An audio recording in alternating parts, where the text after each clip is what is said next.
Now on 4Learning, Place and People travels from coast to coast.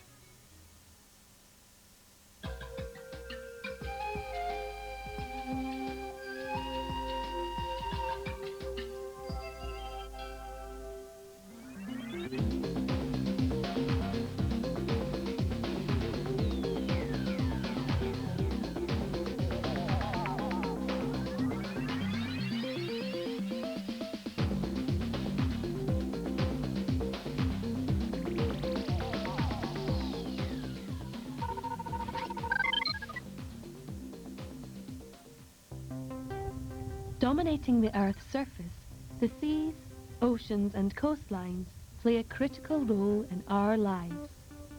In Programme 1, we looked at the major impact of coastal landscapes on the development of economic activity. In this programme, we're going back to look at the environmental impact of the economic development of the coast.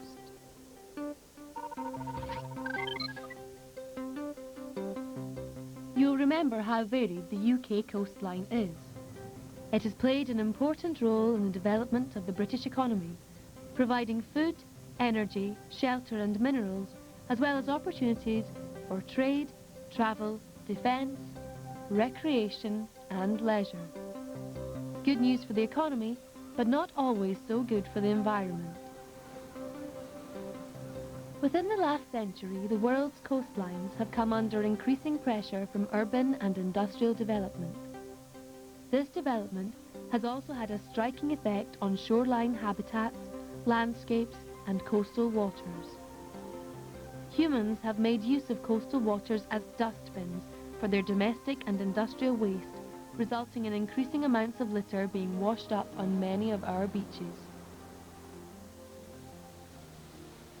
Untreated sewage and highly toxic chemicals pose serious risks to water quality and the health of marine ecosystems.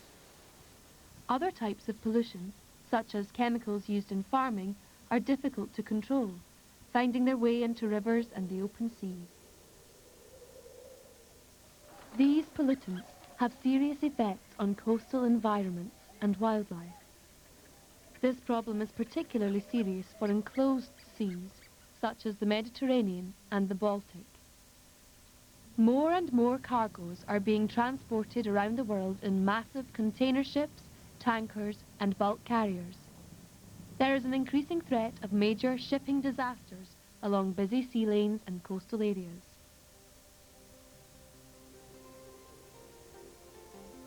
Many parts of our coastline are at risk from the effects of these activities. Industrialised areas such as ports serving rich hinterlands are particularly vulnerable. In Programme 1, we looked at industrialised estuaries, but some other important ports have grown up around natural harbours known as RIAs.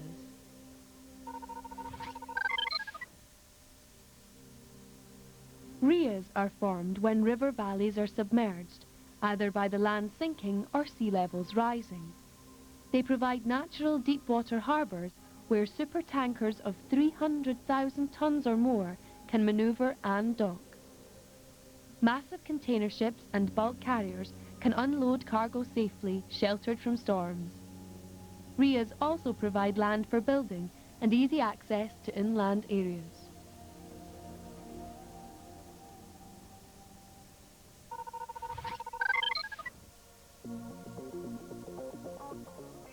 Milford Haven, a RIA in South Wales, is located on one such drowned river valley system. It encloses 110 kilometres of coastline with a wide 6-mile-long deep-water channel, and for centuries has been known to be one of the best harbours for shelter in the southwestern approaches of Great Britain. Milford Haven is a good example of people making use of the physical landscape for economic activity.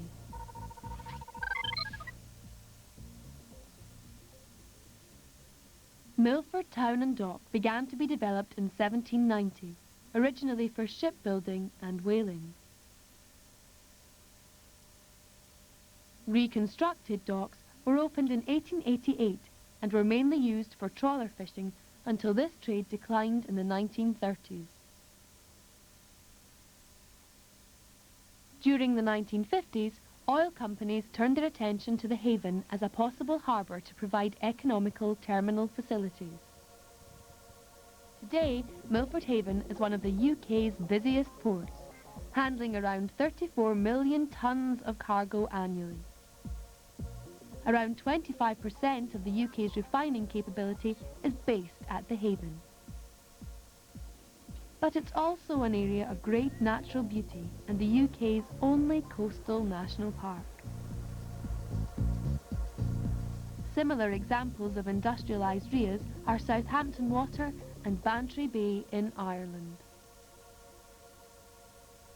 RIAs are traditionally safe harbours, but from time to time, accidents can happen which severely threaten the environment. Let's look at an example.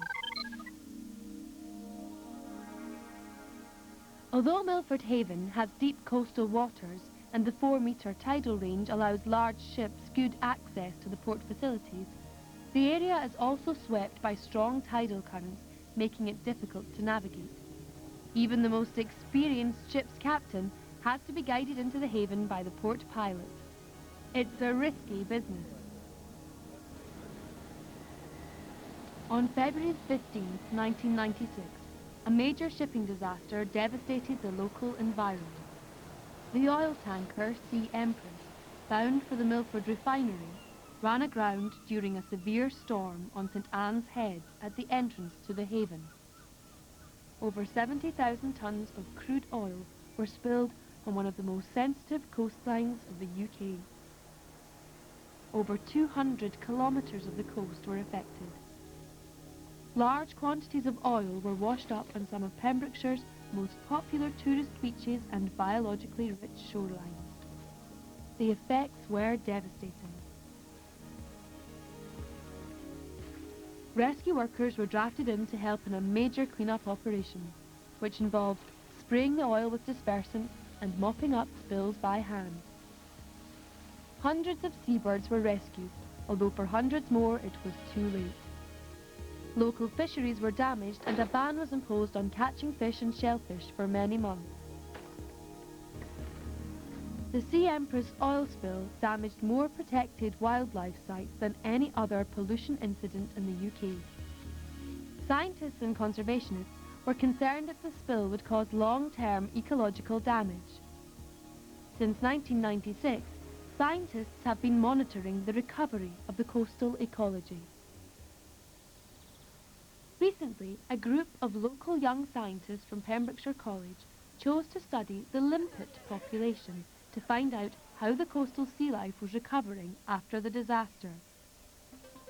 Limpets are at the bottom of the food chain and are important shoreline inhabitants. They act as grazers, controlling levels of seaweed growth and in the process maintain a healthy and diverse ecosystem. The students used a method of random sampling to study the limpets. This involved placing a 10-metre length of rope along the middle of the shore and randomly placing quadrats along the length of it. A quadrat is an open wooden square measuring half a metre. Within each quadrat, they counted the number of limpets and then measured each limpet using a micrometer. The data was entered into the laboratory computer and the average size distribution and density worked out. The students were able to compare their results with data that had been collated before the oil spill. Early results reflected the initial devastation. Before the Sea Empress disaster, the shore was inhabited by around 200 limpets per quadrat. After the spill, this was reduced to under 50. On some sites, as much as 90% of the limpet population was wiped out. However, reduced competition amongst the limpets allowed the lucky survivors to feast upon the abundant algae that rapidly covered the ledges and boulders. Some individual limpets showed the effects of this overconsumption, growing up to twice their normal size. And only 2 years after the accident, the population had doubled to over 100 limpets per quadrant. The results are spectacular. Previous disaster sites had taken area. Heavy industry, port development and urbanisation had all taken their toll on the estuary. Rising pollution levels had upset the natural balance as large stretches of the river were starved of oxygen. Reclaimed land had reduced the area of mudflats and marshes by 90%. When people first settled along the river, they depended upon agriculture and fishing.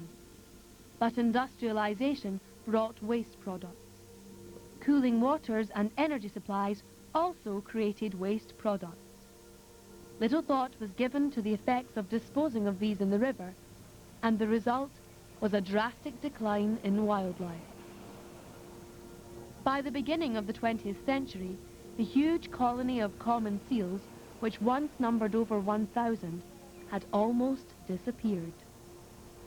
High levels of pollution and low levels of oxygen also severely reduced the once plentiful salmon and sea trout populations. Because of this economic activity, the population expanded and towns such as Middlesbrough, Redcar and Hartlepool grew up around the estuary. By 1912, sewage from thousands of new houses was being pumped directly into the River Tees. At first, plants and animals thrived on the additional nutrients. Both need oxygen to survive, but they used too much oxygen, and when the levels dropped, the plants and animals began to die. The river was also used as a dumping ground for highly toxic waste. The effect was devastating. By the 1960s, the estuary's health was in a critical state, with large areas virtually devoid of life. Recovery has been slow. However, stricter legislation at UK and European level and improved technology for treating waste have resulted in a reduction of effluent. Chemical companies, such as ICI, have been forced to reduce the amount of waste discharged into the estuary. Major projects, such as the Tees Estuary Environmental Scheme, provided a state-of-the-art domestic and industrial waste treatment facility for Teesside. This multi-million-pound venture is bringing real environmental benefits. It will end the discharge of partially treated sewage and reduce the dumping of industrial waste into the river. Luckily, the battle for the environment was never really lost. In recent years, water quality has improved, oxygen levels have increased, and fish such as salmon and trout have returned to the River Tees. Although industry still dominates the landscape and is the major employer in the area, Teesside is changing. Today, it's an estuary where industry and wildlife are living in much closer harmony. Environmental management plans have been agreed to maintain and enhance the natural, cultural and economic resources of the estuary and reduce the conflict between different groups of people, in particular developers and environmentalists.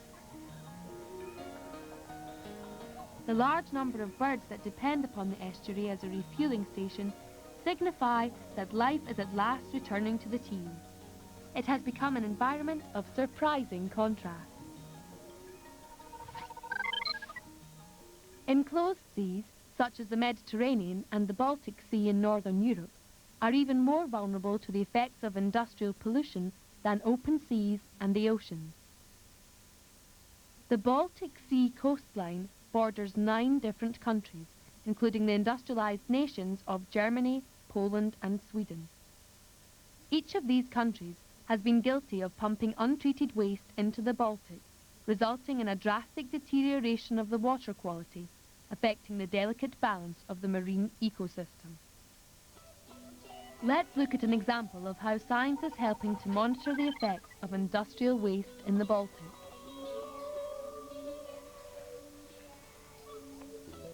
Recently, a group of students from all over Europe took part in a research trip on board a scientific research vessel in the Baltic Sea. One of the aims of the journey was to study the effect that industrial pollution has had on the water quality in the Baltic. The group carried out a number of experiments on board the ship using various sampling methods. One of the experiments centred around sediment buried deep in the Baltic Sea bed. Year after year, deposits collect at the bottom of the sea, forming layers. Using a hollow tube or corer, the students were able to obtain sediment samples from the seabed. The cores were brought back on deck and cut open to reveal a series of compacted layers. Each millimetre of core represents a year. The oxygen content of the water, as seen on this computer screen, affects the chemical nature of the sediment, and the different layers can reveal a lot about the history and health of the Baltic Sea. Oxygen-rich water is vital to maintain healthy marine and plant life. The amount of oxygen in the water affects the colour of the layers. Dark layers represent a severe lack of oxygen, indicating extremely poor water quality. More recent lighter layers show that since modern industrial effluent treatments have been made compulsory in most European nations, there has been a marked improvement in the quality of the water in the Baltic.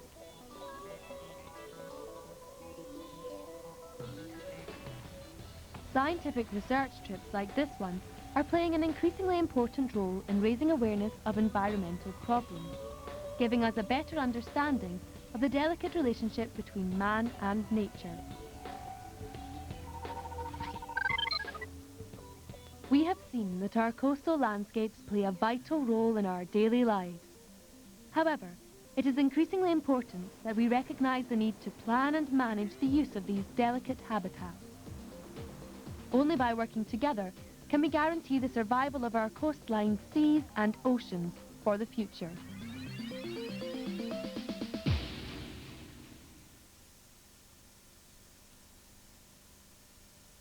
Geography teachers will be interested to know about NetNotes, an online service providing extensive programme support, pupil activities and specially selected geography web links. For further information, just go to 4learning.co.uk/secondary. And the unit is also available on video as well, priced at £12.99. To buy by credit card, telephone 01926 436444 or write, making cheques payable to 4Learning. And please add £2 for the postage and packaging. Or for free delivery, you can order online at 4learning.co.uk/offers.